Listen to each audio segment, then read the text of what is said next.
Hi, welcome to the special broadcast by the Federal. Today, we are decoding the DMK's manifesto. It's election season. All focus is on manifesto by parties, and DMK is off the block. So we have to discuss what are they promising to their voters. And once again, will it stick to the whole line that parties in Tamil Nadu take, where they'll have to strike a very fine balance between welfare-oriented schemes as well as populism. We'll discuss all that. And we have two people joining us today to discuss the whole manifesto. Up first, Mr. Srinivasan, the editor-in-chief of the Federal. Welcome, sir. Hi. And from the DMK, we have its spokesperson, Mr. Manuraj Sundaram. Manu, welcome to the show. Thank you very much for having me here on an important day like this and for giving us a platform to speak about our manifesto. Thank you, Manu. I'm Harish Upadhyaya. I will try and see that this is moderated well and that we get the finer nuances of this entire manifesto out. To begin with, Mr.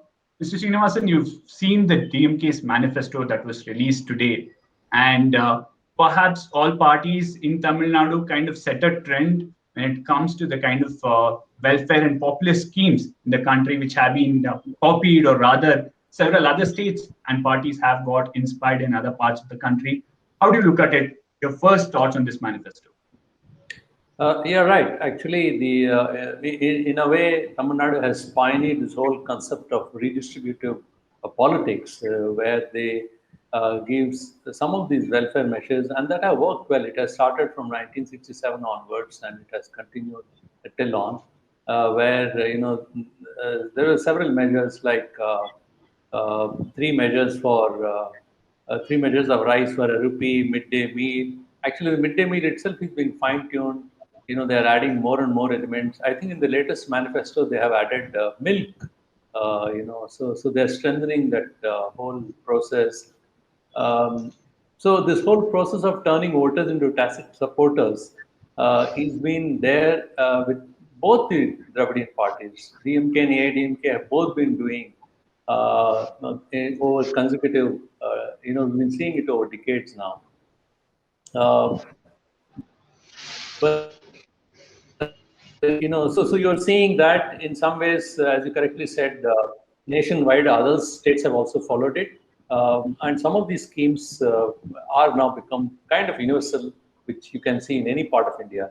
But there is something unique, I think, this time they've tried to introduce, which there has been a discussion even before pandemic, but intensified after pandemic, is this universal basic income scheme.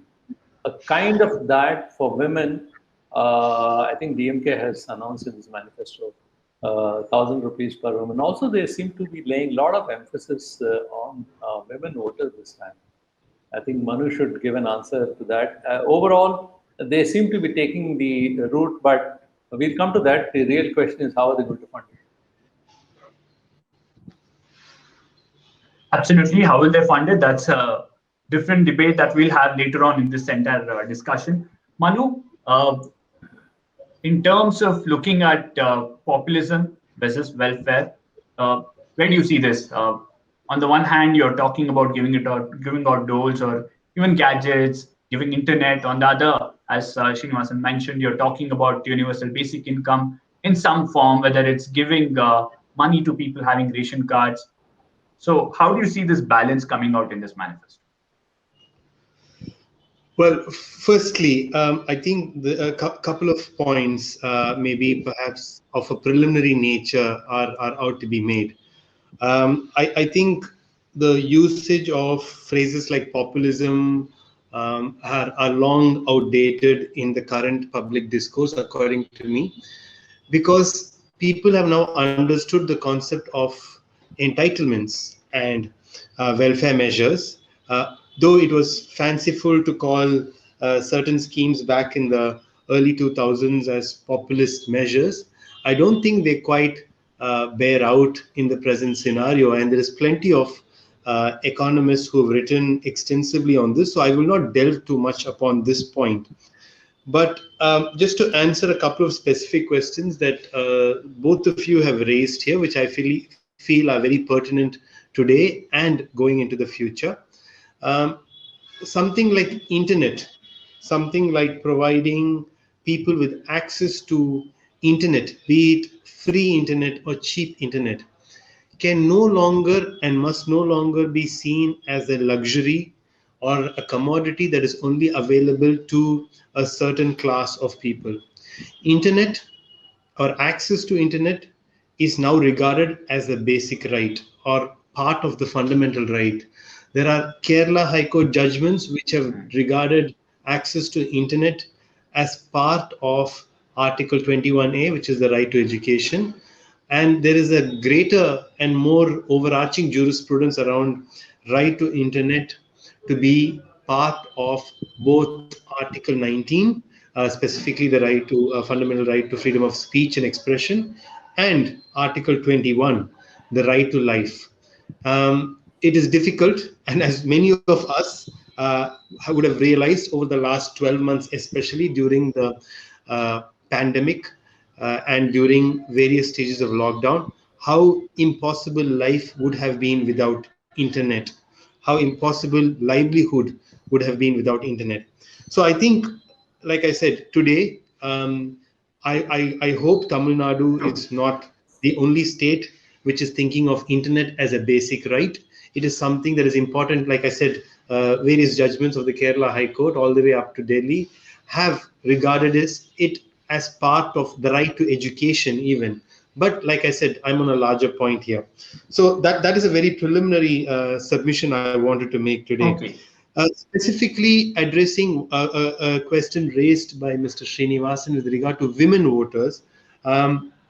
I don't think that is a new concept at all. In fact, the Constitution provides for special provisions for empowering women and children under Article 15. But for the universal basic income scheme, I think it is important for me to clarify, sir, that it is not only for women households or women alone.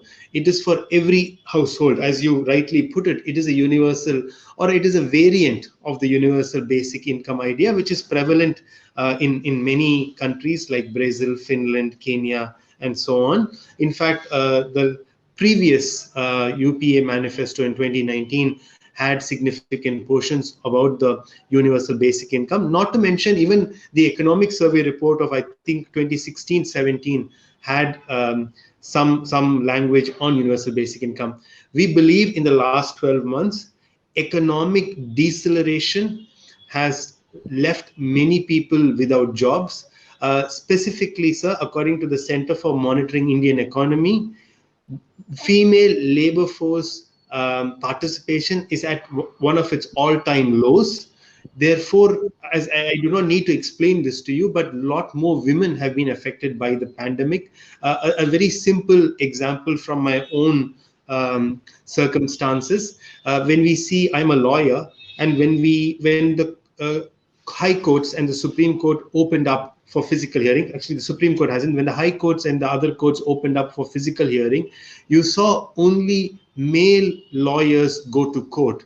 The reason being very simple. In our society, women, even working women, had to stay back home because all the schools and some colleges were also shut down. So it is important for us, as we are where we are today in 2021 March, to really think about what we can do. Sorry, I'll wrap up here. So I just wanted to address that point about women, and to link it back to the fact that the universal basic income is universal in nature by letter and spirit. It is only that to answer the sequel question, which is that into whose account would you deposit the 1,000 rupees every month? For that, the game made clear. Offered that it would be for the woman, and if it has already been made clear, I am grateful for that. Yeah, I think the manifesto says it will be the woman of the household who will get that income. Quickly, when I look at this, can I just, Harish, quickly, I want to add two more things for the women welfare, which they have done is pretty unique here. One is 50%, I think it's a kind of I won't say reservation. I think this is already done in election to municipal and other things, but you're also talking of 40% reservation in government jobs. 40%, you're raising that. And then free bus ride for women, something which AAP has done in Delhi. So I think also maternity leave for 12 months. I think some Yes. of them are very, rather very unique and progressive, I suppose. Absolutely.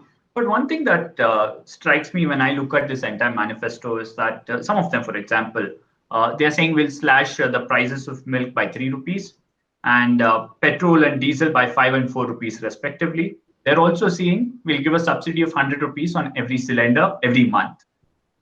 Traditionally, we look at the schemes announced in the manifesto. We see many of them are one-time expenditure of giving grinders, mixers, perhaps for what is given out in the PDS system. The rest all are one-time expenditure. But a lot of announcements in this particular manifesto, Srinivasan, will mean that there is a constant expenditure that goes on from the state exchequer. If you're talking about milk, then you'll have to give out 3 rupees every month, every day for per liter. And milk cooperatives are not going to take the entire hit of 3 rupees. The government will have to pitch in somewhere. So the question is, can the state afford this now? Because the DMK has at multiple times said that the AIADMK government has left the state's finances in a doldrum. It's in a very pathetic condition. In fact, giving out some figures, the revenue deficit is around 65,900 odd crore rupees. For the last 8 years, that's been the case. They've been in a revenue deficit budget. At the same time, fiscal deficit almost reaching 5%. It's around 4.99%, 96,000 odd crore rupees. The state's debt is predicted to reach around 5,70,000, 5.70 lakh crore by next year.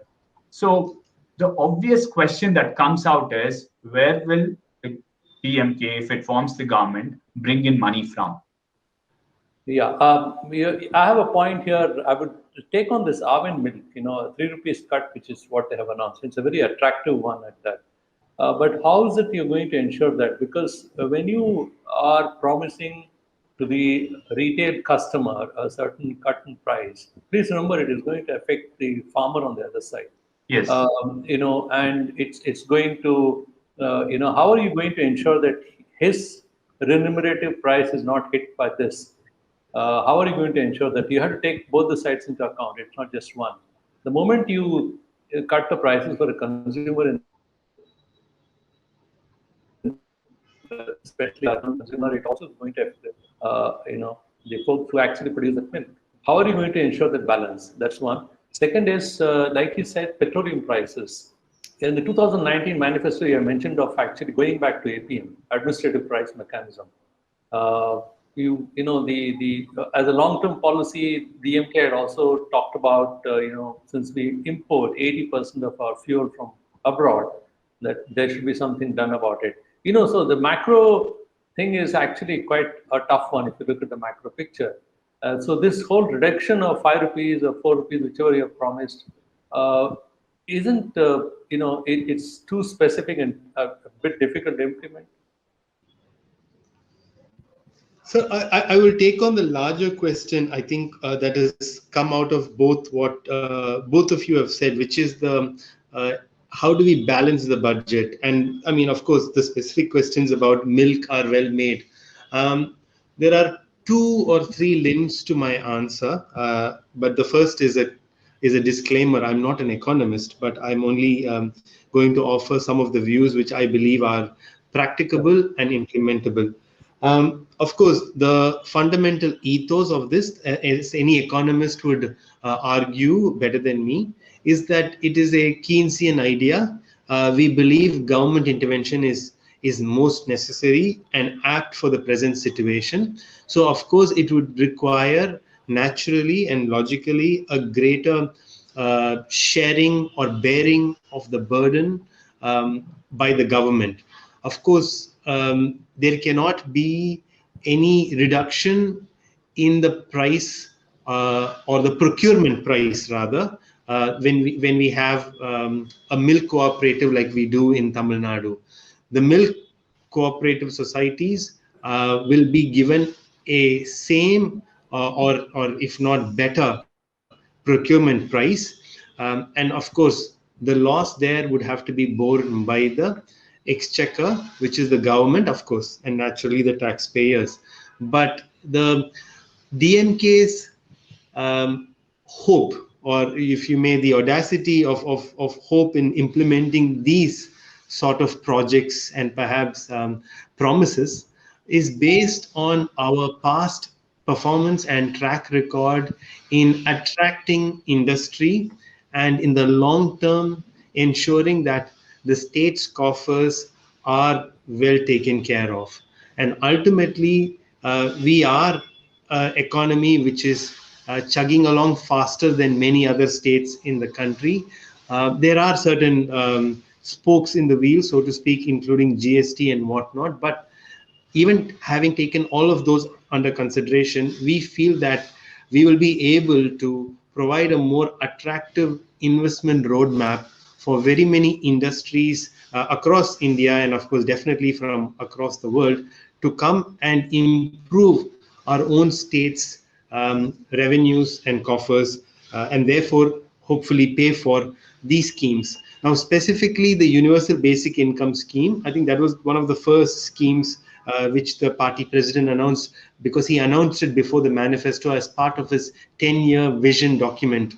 And the first question that was asked to us, if I may extrapolate the questions that I've heard here today, are how would you finance something like that? Now, there are approximately 2 crore ration card holders in Tamil Nadu, and we've promised almost everyone 1,000 rupees a month. So that would be 2 into 12,000. So 2 crores into 12,000. So that would be 24,000 crores. Now the average GDP of the state, if I'm not mistaken, is over 3 lakh crores. So therefore, it is possible for us to spend, I think about 8% of that in ensuring that we put money into people's hands where it is needed, especially as we are coming out of a pandemic and we have not yet emerged out what seems to be a huge and long recession in India. Okay. Mr. Srinivasan, do you think this whole manifesto lays emphasis on how they ensure that this money is generated? There's a lot of announcement being done. They're saying we'll be an industry-friendly state, and all that is there that we find in most manifestos in several states, but no specific roadmap on how they plan to implement this or how will they ensure that they'll raise the kind of money that's required. Manu himself is saying just the universal basic income scheme of 1,000 rupees per ration card will mean anywhere around 24,000 crore rupees. The others, I'm sure, will only burden the state for more because the government, the union government, once again, will not subsidize any of this. Yeah, it's actually going to be a tall order. I've actually got an English version only now, and I'm about to read when you started interviewing. The thing is, if 8% of GDP is just going to be on universal basic income, there are other things which the state has to take care of: education, health. See, the health spending is going to go up, and the burden is going to fall upon the states. Especially after the pandemic, people are far more conscious, and that's done through 2 ways: by strengthening the infrastructure, health infrastructure, and the second also through insurance schemes. So there is a money to be provided for that. Education, DMK insists that actually, the education should be, rightfully, if you go by the federal structure, should be in the hands of the states, and therefore there is more emphasis on that. So they have to find some money for that as well. They have to service the huge debt that they have. Yeah, and they have to service the debt. As far as, it's been a good performing state, Tamil Nadu, as compared to other states. Its debt level is still within the limits. It hasn't crossed those limits. It has managed it well so far. But certainly, I don't know what the total bill is going to come about all these schemes. I don't know whether they have any overall figure for this. He was kind enough to provide 8% of GDP for one UBI scheme, but overall, I feel it is going to be tough for any government which is going to come for next 2-3 years. It's going to be a tough call. Yes, true. Let me just focus on 2-3 things, just getting to the political side of it. The manifesto specifically talks about setting up special codes to try or have these cases against AIADMK MLAs? Well, we've seen a huge round of vendetta politics in Tamil Nadu in the last decade. Those iconic, or rather, image that everyone will recollect of Mr. Karunanidhi being arrested and that whole saga that played out. So one would really question: is there a necessity to have a special courts for AIADMK MLAs when you already have a special court to try corruption cases, other cases against people representatives? Yes, I would argue so.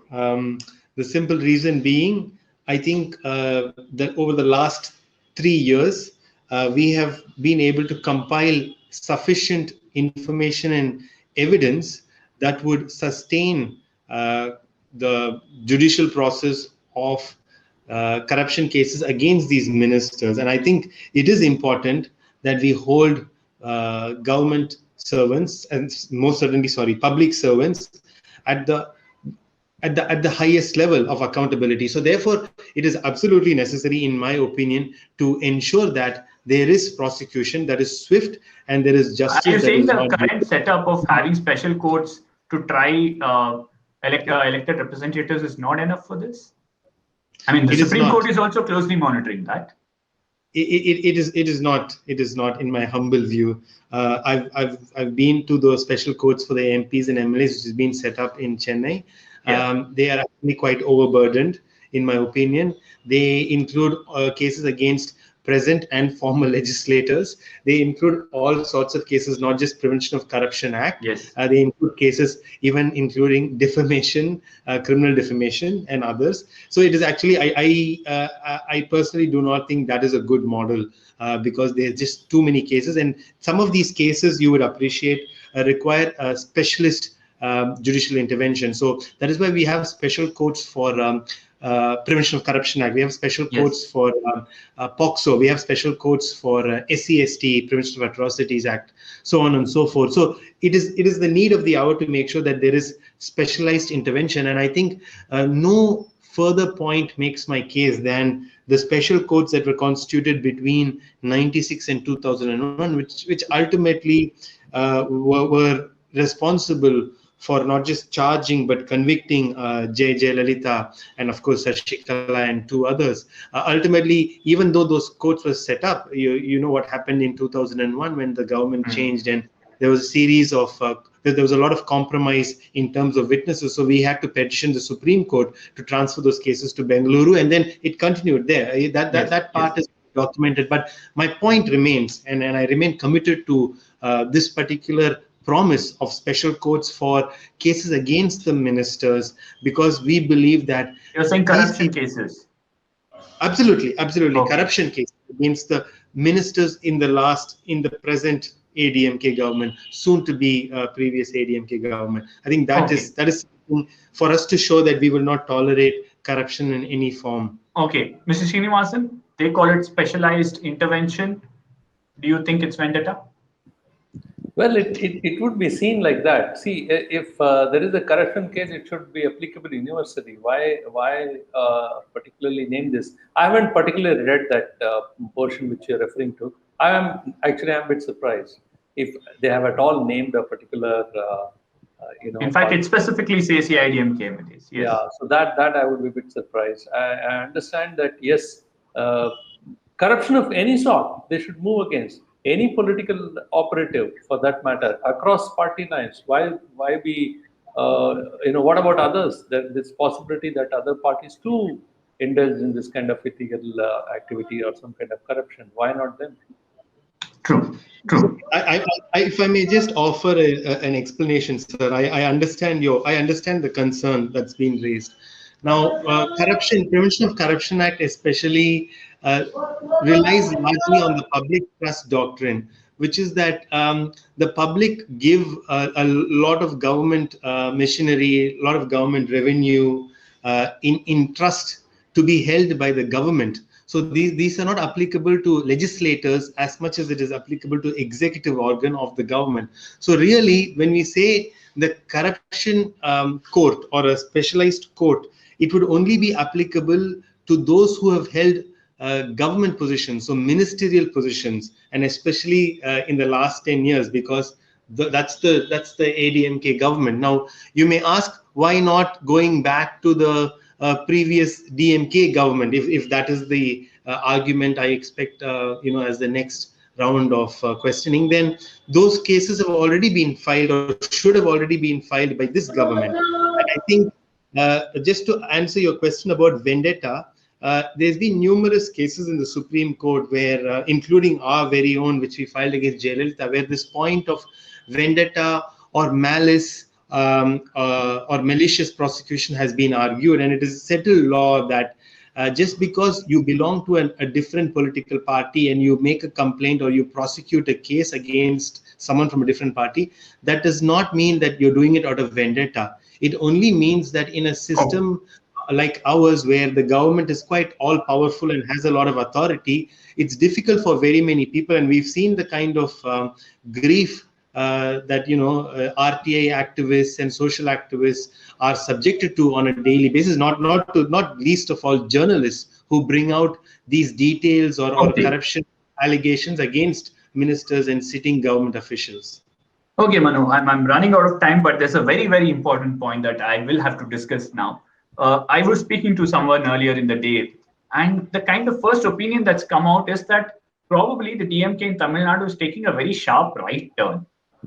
You know what I'm referring to, the kind of announcements that have been made. 1,000 crores for development of Hindu temples, and increasing priest salaries is also on the agenda, and 25,000 rupees for 1 lakh people who undertake Hindu spiritual tourism. Now, we've all seen the BJP over the last year or so having a very aggressive campaign in Tamil Nadu. Whether it gives them numbers is a different debate, but we've constantly seen the BJP accusing the DMK of being absolutely atheist. We've seen Mr. C.T. Ravi earlier speaking to the federal said, well, this is an election between Lord Murugan and anyone who's against Lord Murugan, indicating it's the DMK. So has this now pushed the DMK to take this, I don't know if I can call it soft Hindutva, but this catering to one community or ensuring that this allegations by the BJP is countered in some way? So firstly, I'm glad that you did not start the entire discussion with this question like some others have been tempted to today, but rather, we did discuss the very important aspects of universal basic income, touching upon, price rise, essential commodities, education, health, and so on, including women empowerment. Now, the BJP would like this to be an election, with religious undercurrents and undertones. But of course, I don't think it will be. This is still an election where people will assess and determine what score they must give to the AIADMK government. Of course, now presently in cahoots with the BJP over the last 5, if not 10 years. Now, that being the case, I don't think anybody can see through this very old playbook trick or the oldest ruse in the political game of, because they don't have to show any decent progress in terms of socioeconomic indicators over the last 5 years, they want to suddenly bring in some religious undertones to the present campaign. Nevertheless, let us now look at what the DMK manifesto has. But the question is, have you fallen for it? Or has it started hurting you that you're responding in this way? No, I don't think so at all. And I can say this with a lot of certainty because I was quite closely involved with the 2019 election campaign as well. And again, very similar to what we see today, they tried to paint DMK as anti-Hindu, anti-national, and anti-this and anti-that, but none of that actually worked on the ground, because I don't think that is the popular perception of what the DMK stands for. Try as hard as they might. But let me come to what the DMK has promised. The DMK has promised 1,000 crores for temples, Hindu temples across the state. And this is something that is not at all new. You can see numerous previous instances when the DMK has been in government in Tamil Nadu. We have done substantive work. In fact, one of the easiest examples that come to my mind is the Tiruvarur, the temple cart. It was first put into sort of effective functioning only when the DMK came to power in that 1970s era. So there are many such examples. The DMK has a long history of making sure that all temples are taken care of, because this is a party of believers also, and we are, when in government, we are a government for believers, for people who do not believe, or for people who believe in a different religion. Having said that, I just want to make two further quick points, and we should not lose sight of this. The DMK has also proposed a significant amount of money. I believe it is around 200 crores for mosques and churches. And again, yes. You also pointed out the temple tourism. The temple tourism, I believe, is a smart economic as much as it is a religious idea, because of the number of sites of religious importance that exist in and within Tamil Nadu. So therefore, one must naturally capitalize on that in essentially a economy where international travel is all but banned. If people can travel within the country and within the state, we must be for that. Having said that, I want to make one very important point, and you will notice this in the manifesto as well.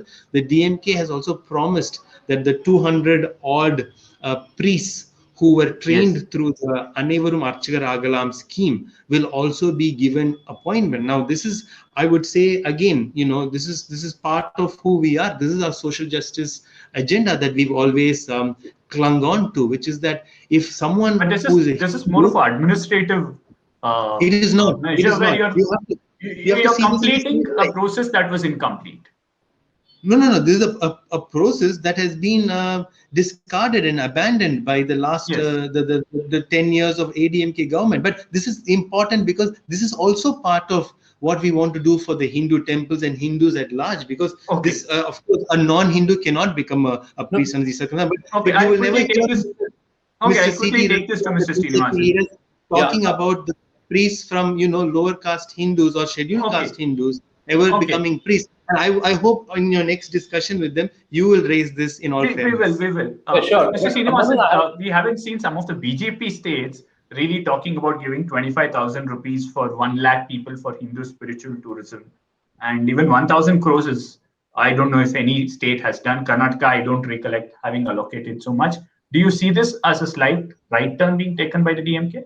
See, obviously, Manu may keep defending it, denying it, but they have, that this onslaught of BJP that they can't deny. See, Madhya Pradesh has done this, Chhattisgarh has done this. Even to some extent, Uttar Pradesh. These kind of schemes have been there. There is Ram Yatra and all those kinds of things they have been bringing in. So, which basically I'm referring to the temple tourism kind of thing. But the question I want to ask Manu is really a quick one. Is it this 1,000 crore which you are saying? What is it for? Is it for rejuvenation of temple, or is it? Why would taxpayers' money should be going for a religious one? Of course, you're also going to give it to mosques and churches besides temples. But why should the government be getting into this sector at all? Well, sir, there is a very simple legal explanation, so I'll begin with that. The Hindu Religious and Charitable Endowments Act naturally and statutorily requires these Hindu temples to be under the administrative control of the government of Tamil Nadu, and they appoint commissioners under the act to oversee these temples. Now, we can go into the essence of that act, but that would digress away from our present discussion. But to answer your pointed question, I think is part of the same question, which is that what do you need this 1,000 crores to do, or what will you be using it for? In Tamil, they've said it is for the Murukku. So it's for all the rituals and rejuvenation and the preservation of these temples. Now, of course, like I said, I think it would be disingenuous on my part to only speak about the 1,000 crores, which is why I also told you about the other aspects that we are doing with regard to reforming Hindu temples and making sure that Hindu temples are accessible to all kinds of Hindus. And I think really you should look at this as a social justice and a social reform promise more than anything else. But yes, there are, of course, in terms of quantity or proportion, there are vast more number of Hindu temples than other minorities, even if you take it roughly as 80 and 15 or 80 and 20%, which is why a greater proportion of the funding has been allotted to Hindu temples as opposed to mosques and churches. Okay, I'm running out of time. I'll give the final concluding word to Mr. Srinivasan. As several who are within the party are saying, will this manifesto seal the deal for DMK? Yeah, that's $1 million question. The manifesto obviously has, they have been off mark first, and they have come out with a very attractive one at that. It's a lot of interesting points in that. What he said about social justice, I do agree. This is in a continuation of what DMK has been propagating and doing. And, this has been the policy of the two Dravidian parties to kind of use election, which I won't call freebies. They've also been using it to create a certain wealth within the economy, and they've been balancing it with other economic activity. So that they've been doing it, fine-tuning it over the years. And this time, this election is completely different. And so one really has to see how they're able to reach this and what kind of conversion they're able to make out of this. Absolutely. We'll also have to see how the other parties match up to this. Well, thanks a lot, both of you, for joining us on this discussion. And that's it in this special broadcast of the Federal. Do stay tuned in to all the social media handles of the Federal. We'll keep coming up with more such insightful discussions. Thank you.